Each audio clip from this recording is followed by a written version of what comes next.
So I'm going to talk a little bit about my resume and what I think's happening here.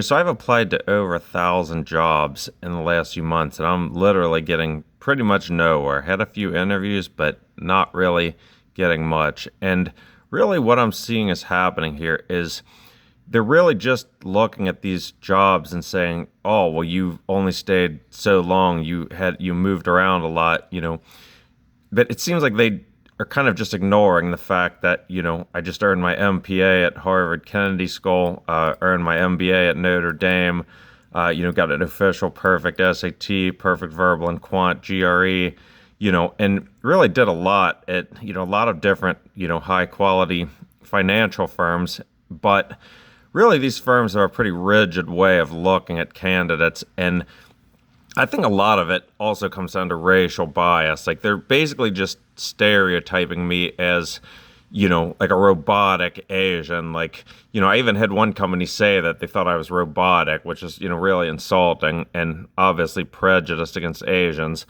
But, I think what's really happening here is that there's really just with AI now and with these ATS systems, there's a really, you know, prejudiced kind of narrow system that happens where they just look, did you get promoted? Did you stay at one company so long? Like they're really looking at silly things like, small gaps in time and just really ignoring the bigger picture of, really accomplished educational background and a lot of, diverse experience. And I really think this is pretty ridiculous, but there's got to be a better way because the people who are hiring for these financial firms, I mean, man, something's really wrong with this. This is really messed up.